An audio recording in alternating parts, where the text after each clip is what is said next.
You're listening to the Board Game Snobs podcast, a ridiculous podcast with ridiculous hosts that discuss ridiculous things. And any mention of board games is purely coincidental. And so, without further ado, and with a heavy dollop of shame and embarrassment on my part, I give you the Board Game Snobs.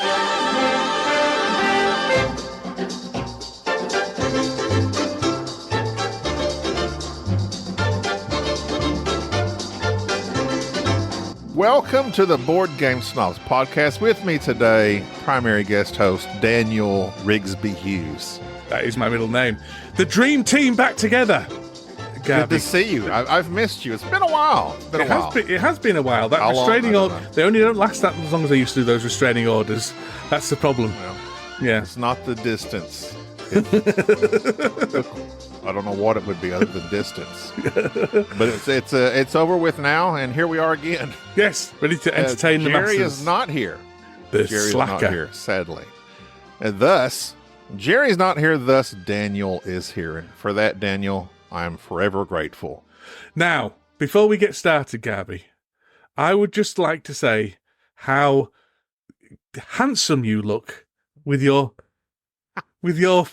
honestly, ladies and gentlemen, he used to look like a big overgrown baby, didn't he? Let's all recall how Garby looks in his photos, like a big chubby baby. He looks a large potato, as Jerry might say. A large potato. That's another way of putting it. But now he's got this beard.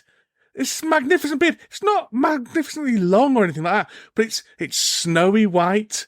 He's kind of got this kind of Van Dyke thing going on with the grey. A dash of pepper in there. A dash of pepper in there. You look good, man. You look really good. Well, thank you. I'm glad this camera is from the neck up only. Yeah, well, there is that. Yeah. but nevertheless, Gabby, take it. It's a great headshot. It's a great headshot. I will take it. You look distinguished. And I am taking it. Thank you. I appreciate that. Never shave again. You said that. Never shave again. I will not. It covers my double chin. It serves a myriad of purposes. Yeah. Food storage. It's nothing but solid acne from that point down. Everybody knows. Everybody knows. All the teenagers, cover your acne with a beard. That's what you can do. Yeah, I'm not sure that's good advice for teenagers. Otherwise, you end up with these scrappy beards. I have had a beard since I was 20. And I've only shaved about 3 times since then, and then grew it straight back again. So I don't know whether you can count that as being unbearded or not. I don't know. Occasionally I had a goatee rather than a full beard, but yeah, I had a beard since I was 20. I've shaved my whole life. I never wanted facial hair because my father had a mustache, and I was like, I don't want to be looking like my dad. Yeah. But I just thought, I'm going to go for it. And here it is. And listen, apparently you're working out. You're a board gamer, therefore you have to be roughly about 45 years of age, white, male, beard, bald. That is the rules. We didn't write them. That is the rules. It's not a neck beard, as Jerry would say. It's a legit beard. Have you got a neck beard, though? Do you shave your neck? Oh, no, it's trimmed. Look at that. Look at that. I trim it, my friend. I trim the edges. I like lines. I like it to be defined. Yeah, you see, I stopped shaving because I couldn't be arsed shaving. So I've got a neck beard that I cunningly hide with the rest of my beard. Yeah. So are you, is your temperature hot with Olympic fever, Daniel? Do you know, I was all ready to come on and poo-poo the Olympics, Garby. Because I walked into the lounge today, and number one, we've had to buy a subscription to watch the most of the Olympics because the BBC, who usually cover it, they didn't get the deal this year, so they've only got a few events. So in order to get the full spectrum of events, we've had to subscribe to Discovery Plus. How come Discovery Plus has got more money than the BBC? That doesn't sound right. Anyway. I don't know. Here it's on Peacock. Oh. NBC. Filth. Pure filth. Anyway. So I walked in, and it was my wife was watching the women's skateboarding. Now, have you ever watched women's skateboarding, Garvey? Is it only at the Olympics? Yes, exactly. It's the only kind of thing you'd ever watch Olympics. Number one, they're all 12. And I was reading an article about why they're all 12. It's because there's a real big advantage, especially in women's skateboarding, to be very, very light. So they usually haven't gone all the way through puberty or whatever. Or at least they're very small girls, quite slight. So they're all 12, all the women skateboarders. I think that's probably an exaggeration. 14, 15, 16, that kind of age.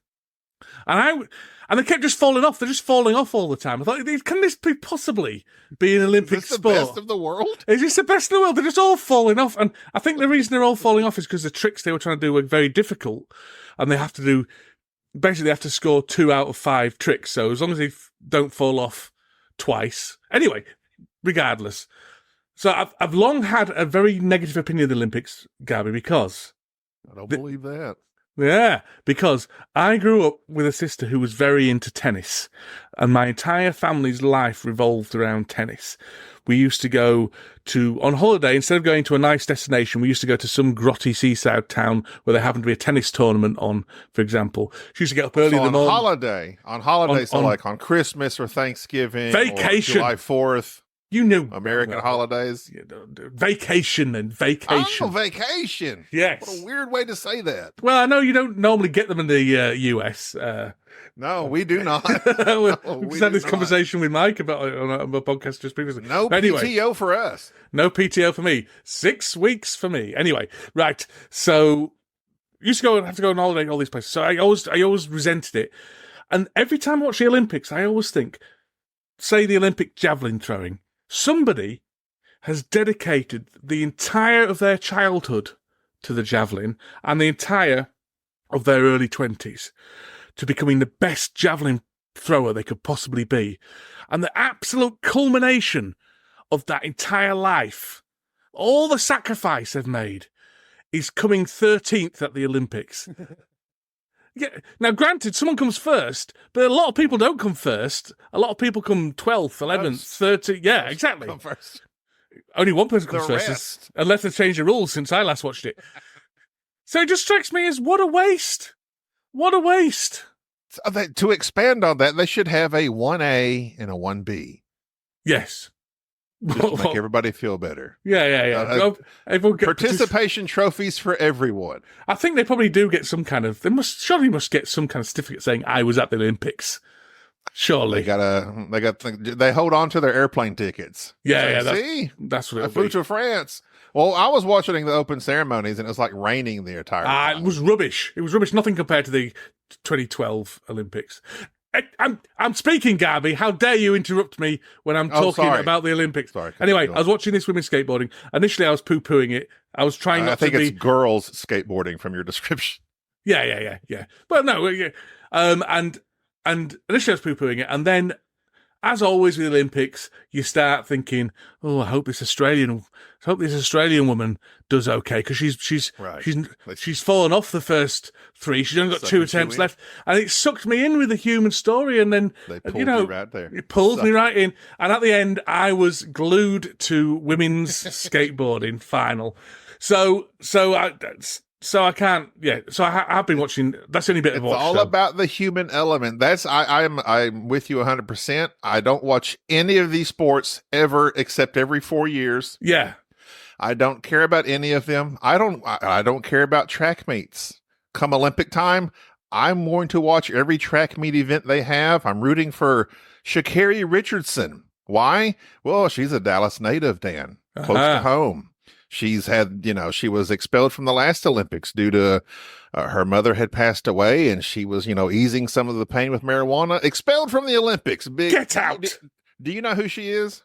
Have you heard the name? No. Why would I know who she is? She's not from our... Yeah. See, I just assume everyone knows the American team. Yeah. Well, that's just the way it should be, but How American of you, Gabby, if you don't mind me saying. I'm so American. I'm half Chilean, so yeah. Well, I'll tell you what, there were no Americans in the fight in the medal. None of the Americans medaled in the skateboarding. I tell you that much. 2 Japanese ladies and a Brazilian. Yeah.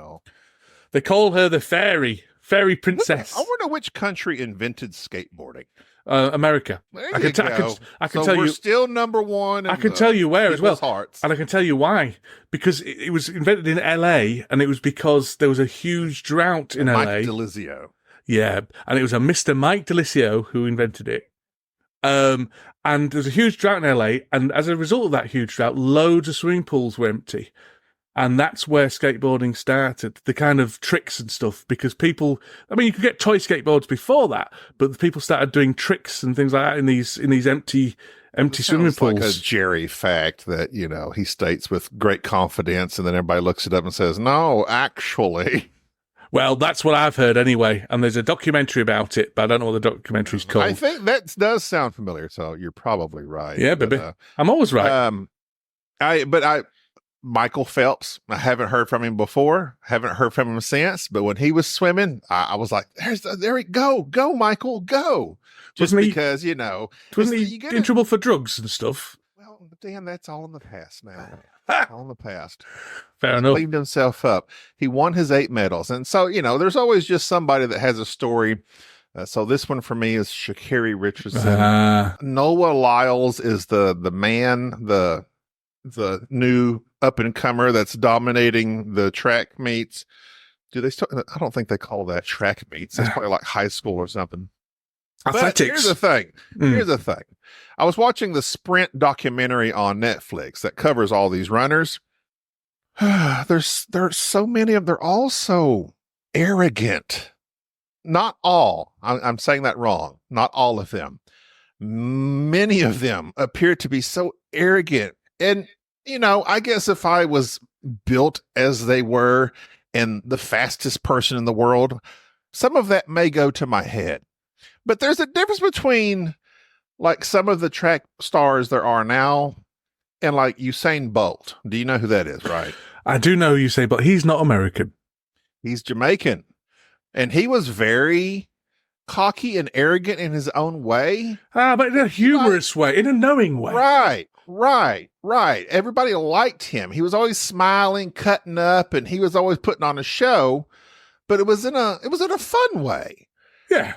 But some of these people, like this Noah Lyles, I want to like him, but no, we hate him. We hate the board game snobs. Official statement on Noah Lyles. I don't know who this man is, but I hate him with every molecule in my body. I hope he falls over and breaks his ankle. No, I do not wish harm upon anyone. Yes, you do. Apart from Noah Styles, he's arrogant. I've heard he's on the run for knocking over a gas store. That's what I've heard. That's what. Yeah. Do you have a favorite event? No, I don't like the Olympics. I just. No, I've got no. You just randomly got pulled into. I just randomly because I was foolishly downstairs when during the women's. Oh no, I love the Olympics. I have been to the Olympics. I went to the 2012 Olympics and I saw the women's football. It was America, the USA, versus Colombia, I think.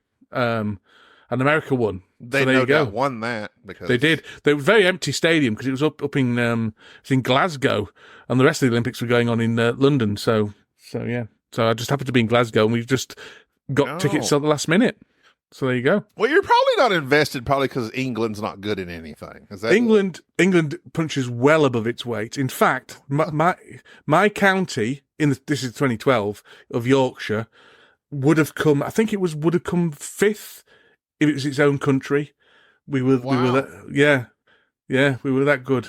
We excel in the sitting down sports in England. I would excel in that as well. Any sport where you sit down, we tend to be good at. So such as horses, dressage, and all that kind of stuff. Okay. Rowing, cycling, anything where you don't have to stand up is wearing the standing events were much worse. Much worse. Yeah. No. I think we do really well at the Olympics generally for a small country. It's because our lottery funds. We didn't for a long time, and then we started having national lottery, and a percentage of the national lottery funds go into sports training, and suddenly we got really good at Olympics because all the money that was spent started paying off. So yeah, it's interesting. because I was really into the track and field because of Usain Bolt. I'm like, I like this guy. He's fun to watch, and he's fastest man alive. Then, like the year that he was not, whatever, maybe it was 2012 or Tokyo, whichever one was his first one, and I believe it was a French gentleman that won. Anyway, because I always wonder, like, how much money, how much can you make in track, like running track? But apparently winning the Olympics really boosts your visibility, especially your sponsorship. Events. Yeah, and he appears to be doing quite well for himself. He's not doing quite so well in running. I think he may have made the cut for this year, but... Listen, the UK were 4th place overall behind USA, China, and Japan in the Tokyo Olympics. Well, who was first? I don't know. Doesn't say. Doesn't say. It genuinely doesn't say, because I didn't type that in. It might be the USA. I don't know. I really don't care about, the politics of being but it's first nice. as a country. But I enjoy watching the gymnastics, the running. I get suckered in like you. I'll start watching it with no intent of really watching it. They were doing cycling. These women were cycling in the rain yesterday. Did you see some English people sitting down like a champion? Excellent sitters they are. Yeah. No, but the woman, the USA lady, fell at least 3 times because it was so rainy, and her back tire just kept slipping out. And then her bicycle was messing up. She needed another bike. The guy bringing her the bike also fell and tripped on and landed on the new bike. It was a disaster. Are you sure you were watching a Benny Hill, a rerun of Benny Hill? Bad. Was he going? But again, cycling, I don't care about watching cycling. Yet here I am watching cycling. Yeah. I don't know how they do it. Maybe it's like a hypnosis. Many of your listeners, subliminal. This really resonates with many of your listeners, where they're going, I really don't care about this podcast. Why do I keep on subscribing and listening to it? Yeah. Sucker me in. Just every single episode, I just hope Dan's going to be on again, they say. We appreciate. We do have many people that are like, oh, he's my favorite Englishman. Oh, because they don't know any Englishman. That's true. He's the Englishman. I represent the entire country. All right, Dan, I have a quiz for you. Excellent. You like quizzes. I don't know that you'll be any good at this one because I don't know if this is America-centric or not. Are you familiar with most Marvel comic books? Yes. And DC. Is that an American thing, or is yeah? Well, it is an American thing, but it's pretty. Yeah, no. Geek culture is geek culture the world over, I suspect, and they are popular the world over. And I think they may have pulled some of these also from the movies. So I'm going to give you a quote, and you tell me which superhero this belongs to. Okay. And they're not all Marvel DC, just an FYI. Oh, here we go. Okay, so this is one I'll see. This is an easy one, I think. So a little layup to start you off. Yes. I can do this all day. Oh, that's Captain America. I can do this all day, he says. Very good. Correct. As he gets pummeled. Oh, yeah, baby. Okay, now this one has been changed somewhat. Oh, right, okay, cheating. I'm going to give it to you as it is now. Yep. Truth, justice, and a better tomorrow. Oh, interesting. Well, I don't know if Superman always says truth, justice in the American way, but certainly it's a phrase associated with him. So I'm saying Superman, and he'll say a better tomorrow because it means that he can include people from outside of America. I know this is a hard concept for you to grasp. Superman, like, if there's anything happening in the rest of the world, they can spin, they can swivel.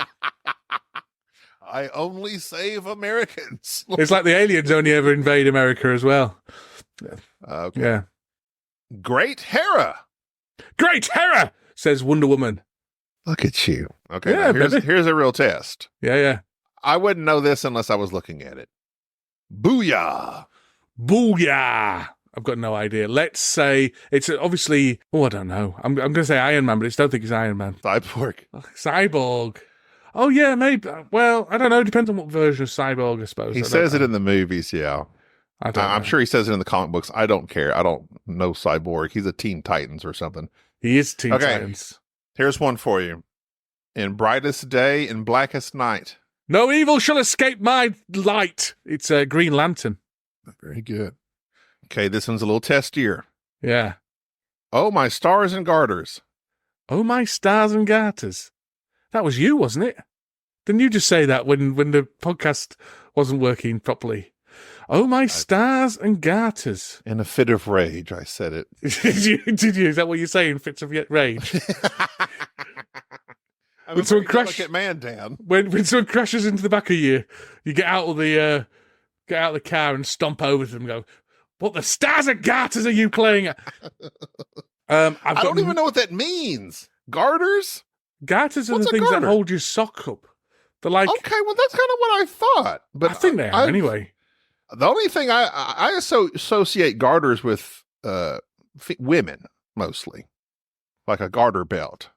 Like on the old can dancers. They're suspended. Oh, maybe they are garters. No, you're right. Maybe they are garters. Because don't you throw it? Isn't it a tradition that people throw it to people or something like that? In the weddings, they take the garter. I don't know what it means. Flowers means you're going to get married next. I don't know. Does garters means you're going to kind of?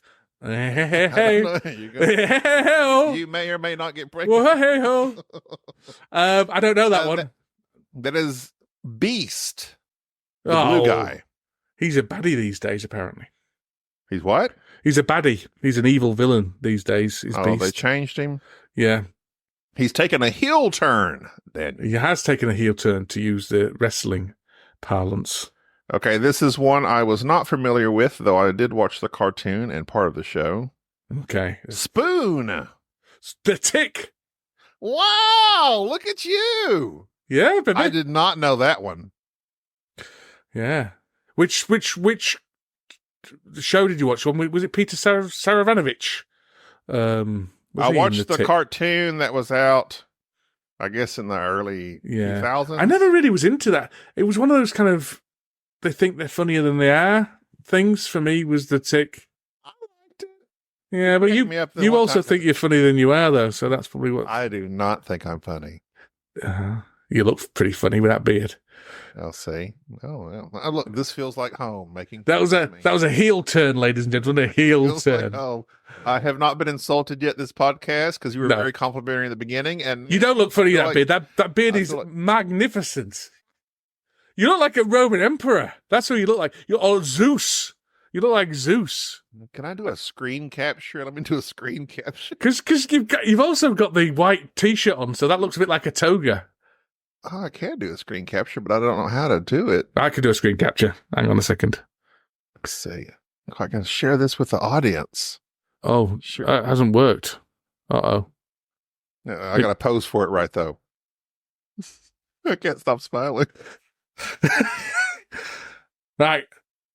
You look a little bit constipated, but... I'm screen capturing. Okay, there. Okay. Over. Scintillating podcasting. Right, come on. More. Right. I'm enjoying these. Okay. You haven't done great power comes great responsibility yet. Come on. Well, that was too obvious. Oh. Sweet Christmas.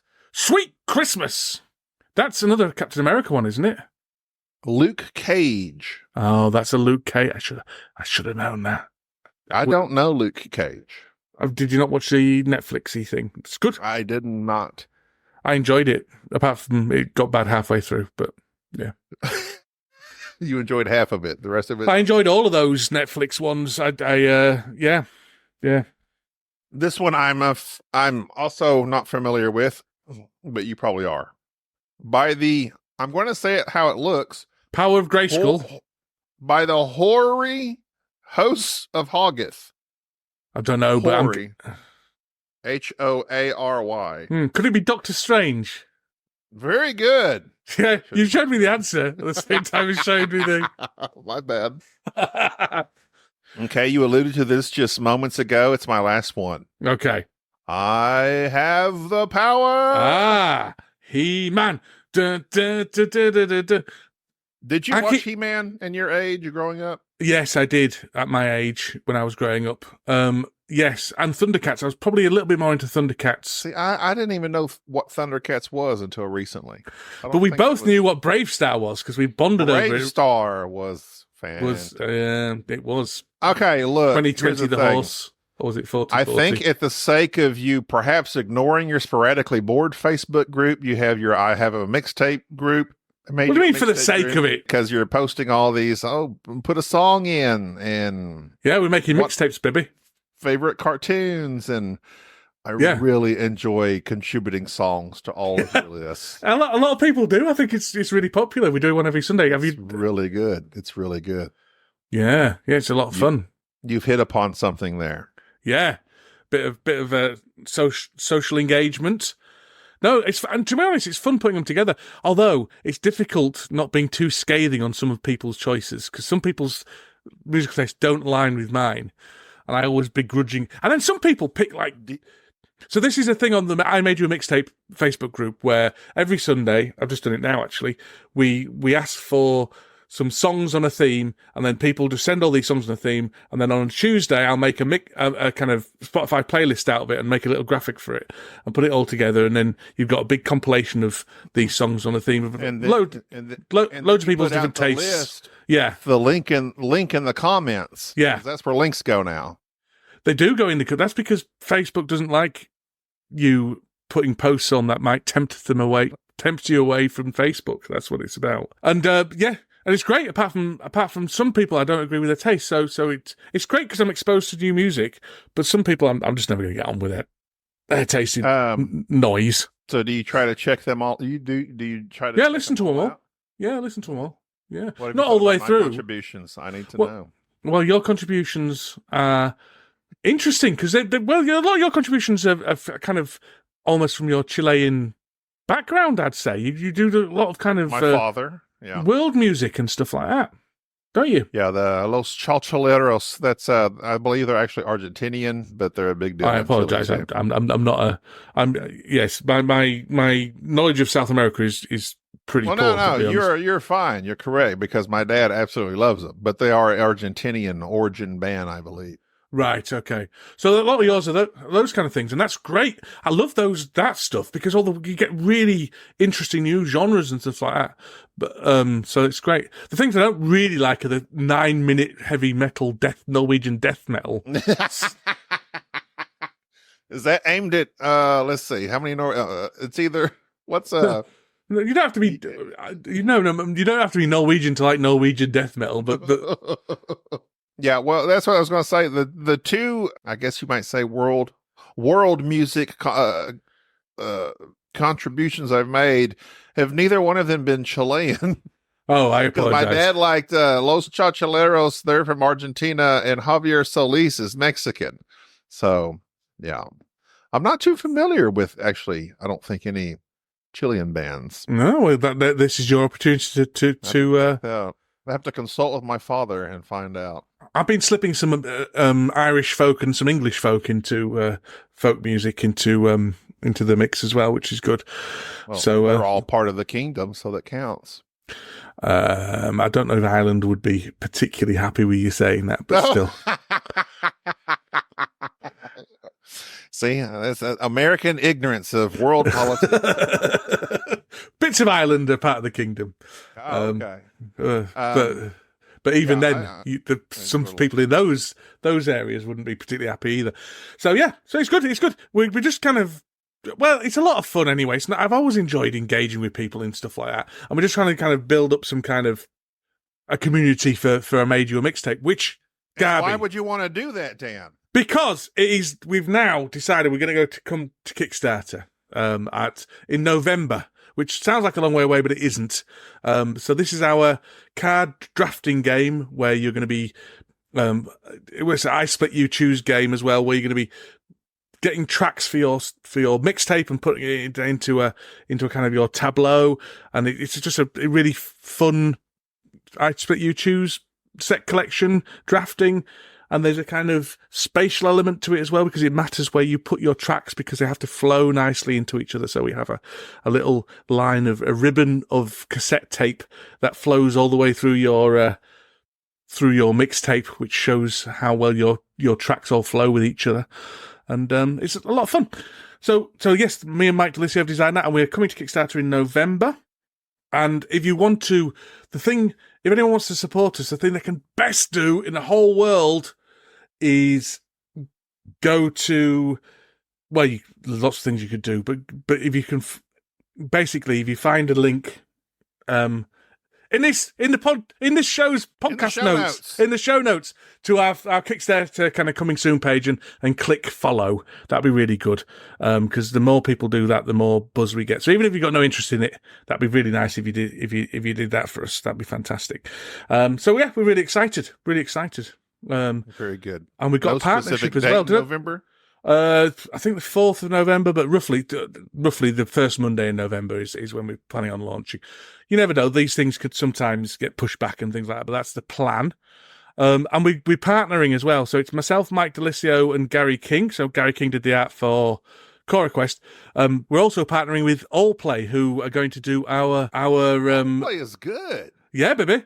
They're not publishing it; we're publishing it. But what they're going to do for us is they're going to handle the logistics and the fulfillment of it, and also they'll run us on their web store, so people will be able to buy it afterwards on their web store. So it's very exciting. So we're going to be an official Allplay partner, just like kind of Bitewing Games are and stuff like that. So that's really exciting. That's been agreed, but it's not 100% cast in concrete. But yeah, it's exciting stuff. And Mike Delisio created his own publishing house, Massive Asterisk Games, to publishing it. So Mike is now an official board game publisher. So there you go. That's my plug. Thank you very much. That's all I've got for you. Goodbye. Might as well hang up now. And that's the show. Done. I'm done. I'm checked out. Any expansions to Core Quest coming out? No, not that I'm aware of. Link in the show notes to follow. Yeah. But yeah, Gabby, if you could put the link in the show notes. We got massiveasterisk.com. That is the site where you can find a load of information, as is the I Made You a Mixtape. I have not checked out Massive Asterisk. Well, it's still in construction as we speak, but it'll be ready on Wednesday. It's going to launch on Wednesday. Well, launch probably on Thursday, actually. But so, and there's the I Made You a Mixtape Facebook group, which is really good. It's a popping place to be. We're talking about nostalgia and mixtapes and all sorts of stuff. It's a very good. I enjoy it tremendously. Yeah. Master of Asterisk Games. I see Mixtape. Turn up the volume. There's something new to play. Coming soon. Yeah, baby. Gary's on with. This website is not secure. Let me get off of here. We're also going to sort that out. Do you know what that is, though? That's so you can't use HTTPS. It's only HTTP, and it's a scam because we don't need it to be secure. I don't understand the internet. Does that make any sense? Like, who owns the internet? Like, how do you just not like? Well, I don't get it. I don't get it. So we have to pay £30 to get a security certificate when we're not actually going to be taking any information, so it doesn't matter. But because it goes bloop, bloop, not secure, Dan Hughes is going to infect your computer with viruses. Here come the Russian bots. Here come the Russian over. Exactly. So there you go. That's good. I look forward to my preview copy of your I Made a Mixtape. Well, we're exciting to play. We're getting some printed, so we might send you. Might send you one. Right. You can have a go at it. Yeah. Save me the. How much is it going to cost? Do you know? What to buy it? To buy it, we're thinking $25, but we need to just finalize that number. But cheap postage. Yeah. We're hoping for kind of $4 or $5 postage. It's not bad, that. So Kickstarter, I mean, so I don't know how to phrase this for you. Nobody picked it up for you. We decided against going. You decided with against. Okay. Yeah. We initially weren't going to go with Kickstarter only because I couldn't face it again. I always say you weren't fired. I quit. Yeah. But I decided that I could face it again, and I'm enjoying the process now. I just need a bit of space between my last campaign and it's a lot of work is doing a Kickstarter. Yeah, I know. I think that's interesting. You're.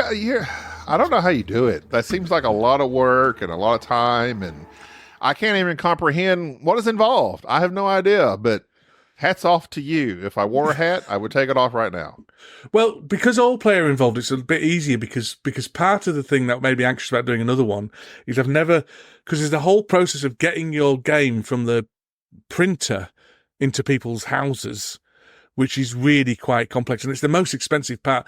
Printing it's relatively cheap compared to getting it across the ocean, and then getting it into people's houses. I mean, the real expensive thing is getting it from the distribution center, say in Florida, to someone else in Canada. That's where the real cost comes, and people don't realize when they pay the postage on Kickstarters how heavily subsidized that is by the creators, because no one would be willing to pay how much it actually costs to do it. But anyway, it is what it is. For you. I'm happy you're getting this out there, and I really do look forward to it. All Play has done some really good games.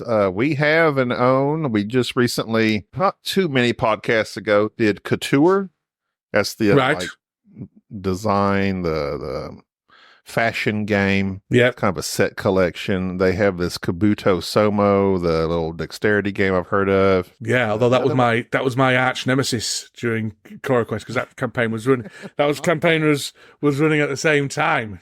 If you can't beat them, join them. That's how you win. Well, I would like to say they're not publishing us. We're publishing us. They're just helping us with the distribution. I got you. So I clarified. So don't blame us or them for anything that we or they do.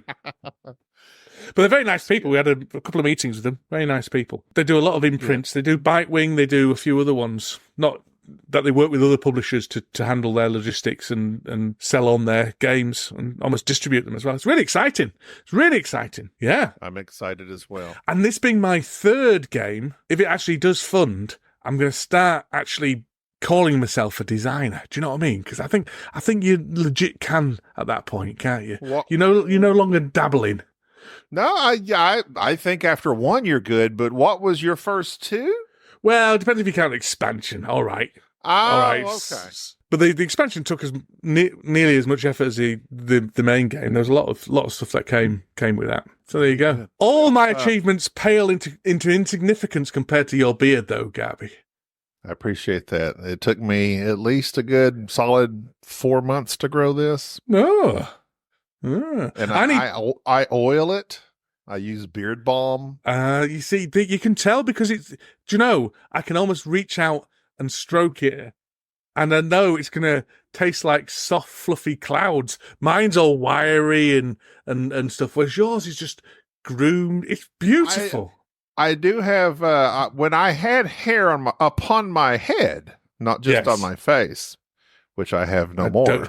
I don't believe it for a second. Go on. Yeah. When I had hair upon my head, it was, I got it from my mother's side of the family. It was very straight and fine. Yes. It was very just, I never had. Would you describe it as flyaway? I'm not quite sure what that means, but I don't either. I just wondered if you would. If the wind blew, it would be affected. That's how it was.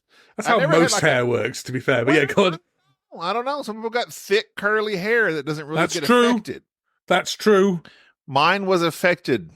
And I don't know, whatever happened at the age of 28-ish, it started thinning out and I began to lose it. And along with part of my dignity, because I loved my hair. Do you remember the first photo you saw where your head was bowed down or something like that? And you went, what? I can recall very clearly the first photo I saw when I thought, oh my God, that's really bad. I was playing a game of dominoes, a game called 42 here in the States. It's a trick-taking game. And a friend of mine took a picture of the top of my head because he was like, man, you're thinning up here. And I was like, yeah, I know, but I didn't ever take a picture of it. And then he showed it to me. I was like, oh my God. And I was 28, 29, 30. Yeah, that'd be about the same age as I was a bit younger, maybe about 25 when mine started going. Yeah. And what's bad is, one of my defining characteristics that first attracted my wife to me was my luxurious, dark locks. What age did you get married? 21. Excellent. You trapped her. Got her in there first. And this is what you're stuck with now. What does your wife think to your magnificent Fortunately, beard? she still likes me, so that's good. We're in good shape so far. That's amazing. It's amazing. That is incredible. Wow. It's hard to put up this facade for 25 years, but I've managed to do it. Okay, so I guess we could talk about some games besides I Made You a Mixtape, which we don't have to talk about games. Kickstarter in November. Follow it on the Kickstarter thing, and that would make me very happy. Thank you. Link in the show notes. Link in the show notes. All right, but fortunately for us, Dan, I did play some games just last weekend.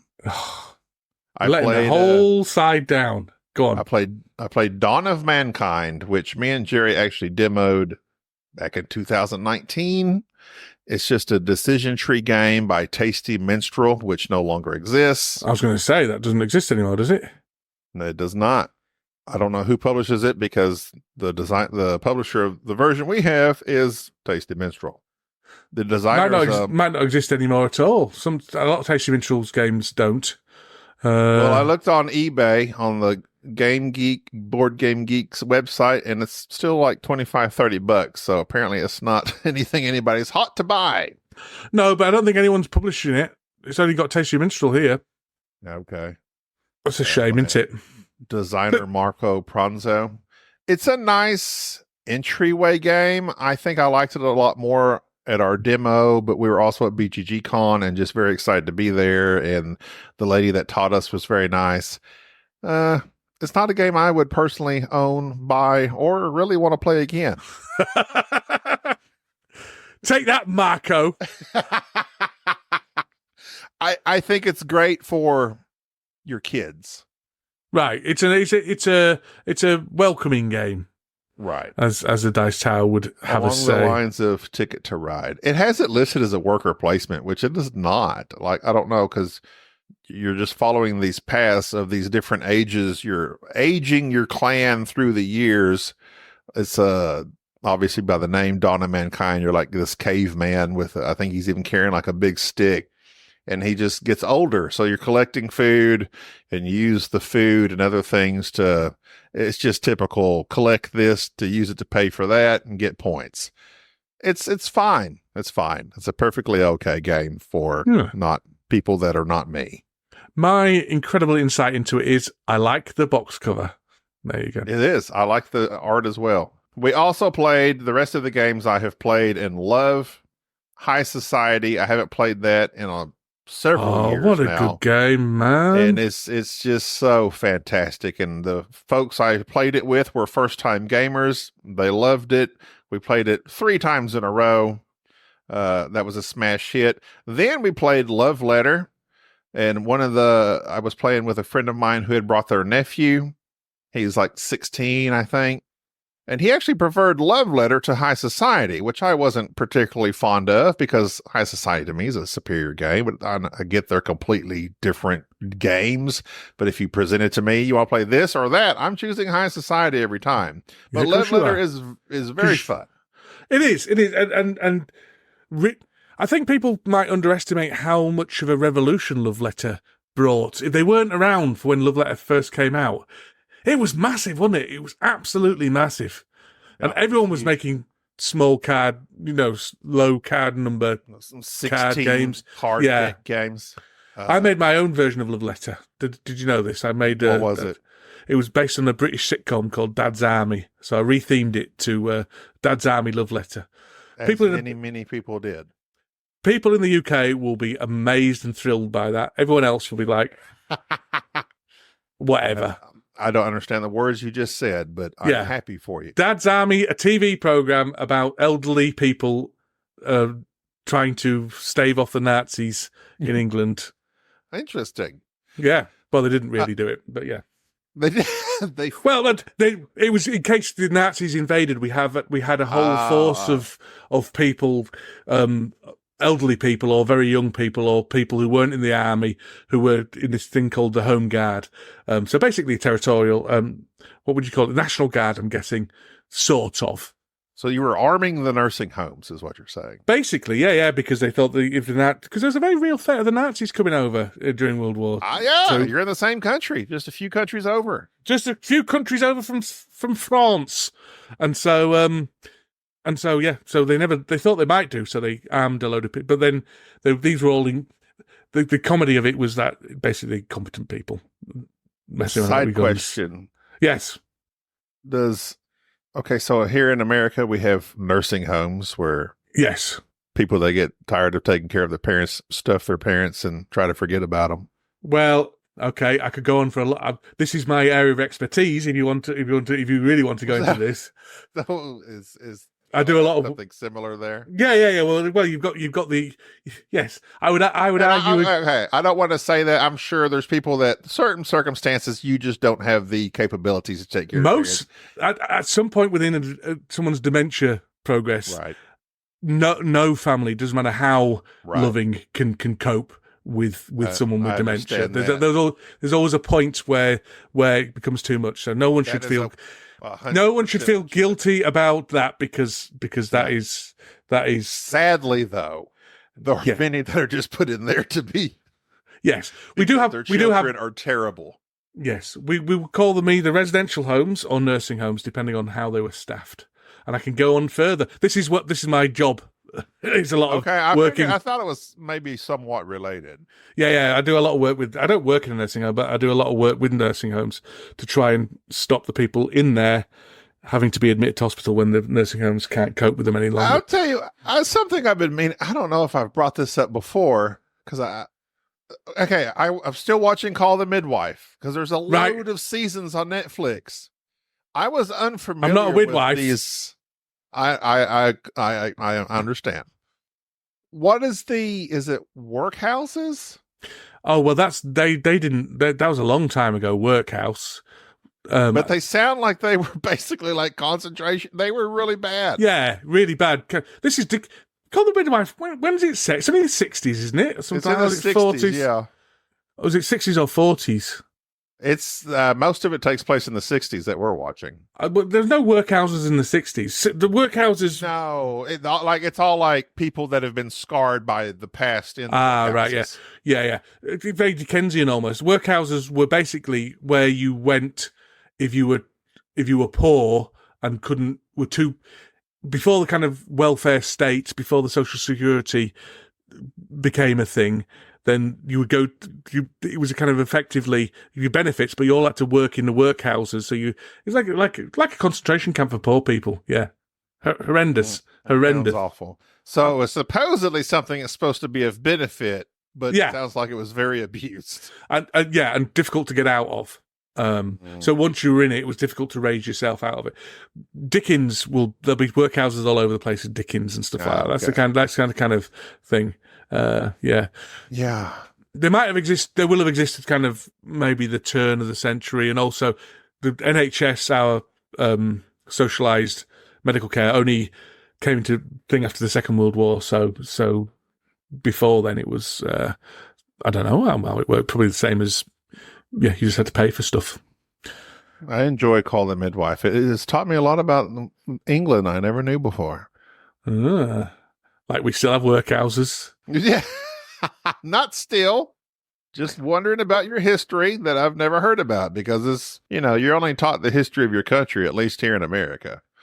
And when I was growing up, apparently it was all wrong. I've been listening to a really interesting set of podcasts about Custer, General Custer. Oh, yeah. He was a good guy when I was growing up. Him and Columbus were all the go. Well, I also have been listening to about can't remember his name, the chap who went into Mexico and did a lot of nasty stuff. But it's really interesting stuff. I don't know. Pancho Villa? It could have been. Yeah. I don't know.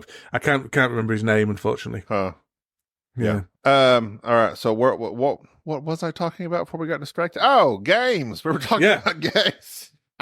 So we played High Society Love Letter, and then so we had that was 4 of us playing, and then we had some other friends come over, and so then we played Green Team Wins, which I enjoyed tremendously. You have these 3 genres of questions. It's would you rather question. You're given 3 choices to choose from questions, and then it gives you a word and a blank, either before or after the word. And then so you write your answer down, and the person that all of you that are in the majority, you gain points. If you're not in the majority, you don't gain points. It's a very fun game. It leads to lots of discussion and why you chose your answers and all this type of fun. It's a fantastic social game. And it's just always like a solid game.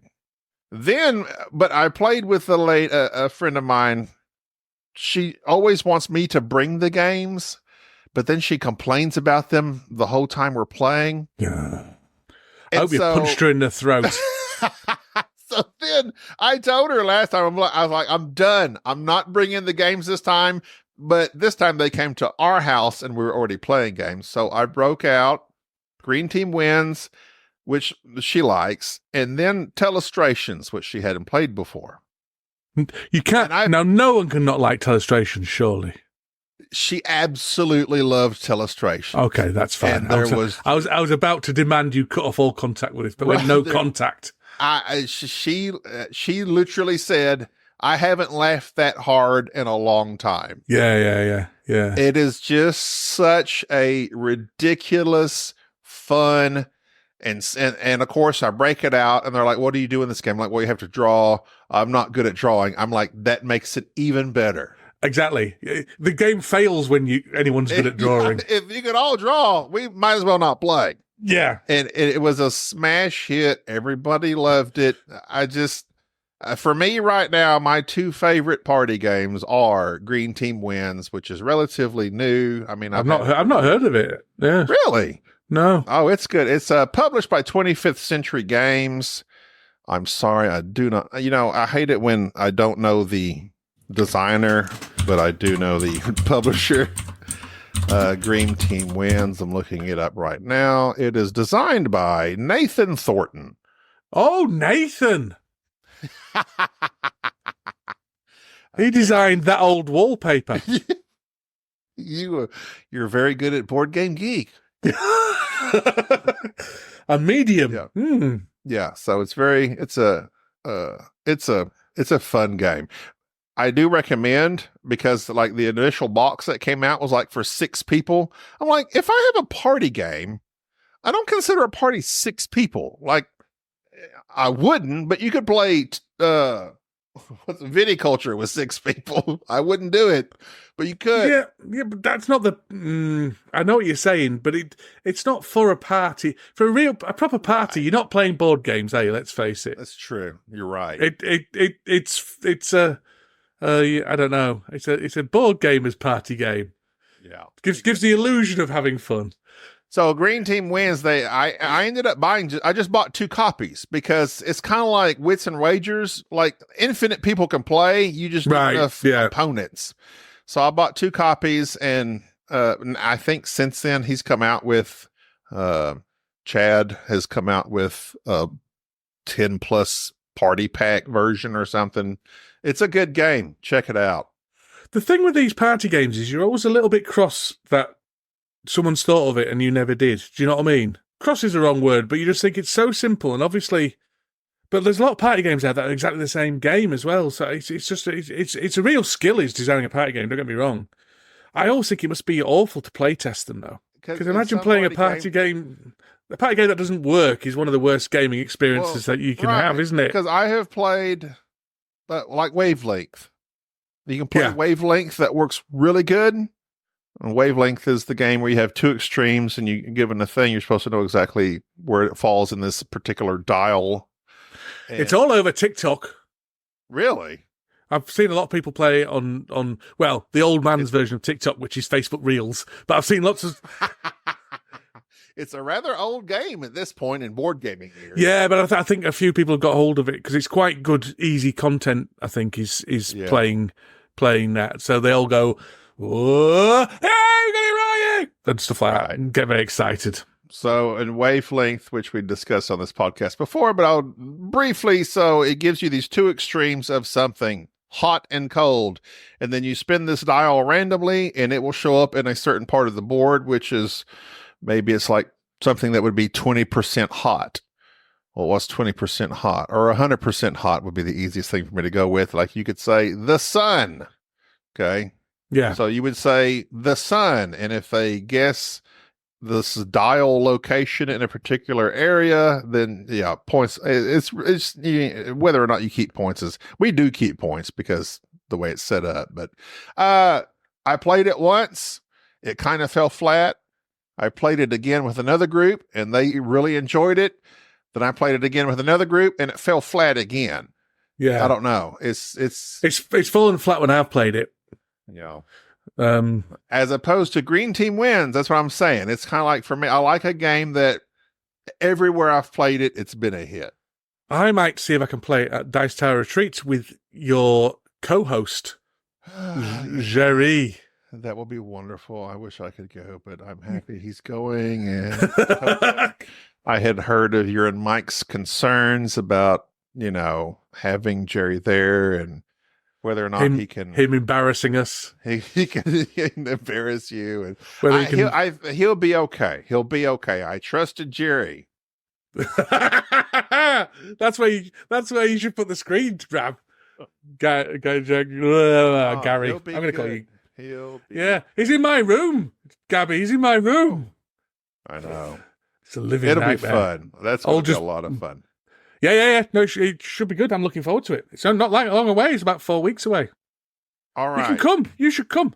Come on. I cannot come. PTO, Dan. I have none. Just work from there. Ooh. I'll cover your shift. We'll all do an hour each. Hello, this is Gabby. I'm gonna. What's your insurance claim? Yeah. Is that what you think of me? Yeah. Yeah. To close this out, I'm going to do a Bubba top 5 with you. What? Okay. Where?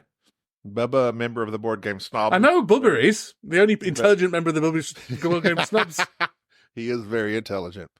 However, his lists are quite insane, and he came up with this Bubba Type 5 that it was just so random. So, number 5, what is the last game you've played? Oh, the last game I played? The last game I played was... Ooh. I know this isn't a question that needs that much thought. It will have been... World Wonders. Great game. Ooh, that is a good game. Yeah, Excellent choice for having played your last game. Yeah. What do you mean my last game ever? Is that a threat? And now you die. Yeah. Wow, this took a turn.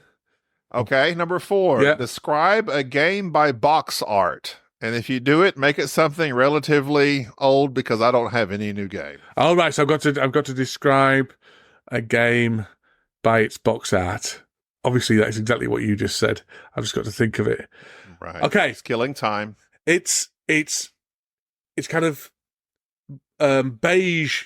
The majority of the colour is beige. Lovely beige. And it's all shades of brown, a little bit of green, but mainly shades of brown. It's got a train on the cover, and it's coming towards you. And Railways of... No, and the title is in kind of almost old-timey Western font, which is red, as far as I remember. Steam. No, you idiot. And then there's a picture of 2 very badly drawn people in the bottom left-hand corner. No, right-hand corner of the box. And there's a little badge on it that says Days of Wonder, and then the title says Ticket to Ride. Ticket to Ride. It is Ticket to Ride. Yeah, well done. All right, Ticket to Ride. That was I hate that question, actually. I always try to change it, but I forget what we've changed it to. It was around in This Game Is Broken. We used to do that. What is your favorite movie at the moment? I recently watched an Adam Sandler movie, which was an Adam Sandler rip-off of Groundhog Day, and I can't remember what it's called, but it was really good. What? Groundhog Day. Adam Sandler. Remote Control? No, you idiot. Wasn't Rita's the same day? Yeah, he just redoes the same day over and over and over again. But you kind of meet him in the middle of it. So he's in the middle of it, and then he drags this woman into it by accident, and he falls in love with this woman. It's really, and they're both living the same day over and over again. It's really good. And it starts off being a kind of screwball comedy, but gets quite deep. Click? Not Click. It's only recent. What? Right. Flipping heck. Right. I'm going to have to... Right. All right. Adam Sandler film. Or I think it's probably made for Netflix, I'm guessing. Yeah. It's really good. Obviously, because I can remember the name of it so well. I'm typing in Adam Sandler Groundhog Day. Let's see. No, 50 nothing's First coming. Dates? No, that's good. I quite like that, actually. Oh, I love 50 First Dates. 50 First Dates. I don't know. You may have a movie that I don't have. Are you saying Andy Samberg? I'm saying Andy Samberg. That's what I said. Adam Sandler. You said Adam Sandler. I said Andy Samberg. Adam Sandler. I clearly said Palm Springs. Palm Springs. That's it. Yeah. That's the movie. You said Adam Sandler. I think if you listen back to the tape, you'll clearly. I most definitely will have to because I'm sure you said Adam Sandler. I may have said Adam Sandler. Okay. Yes, I have heard of Palm Springs, and I have. It's really good. You should watch it. It's really good. I think it's on Hulu. It may have been done by Hulu. Question.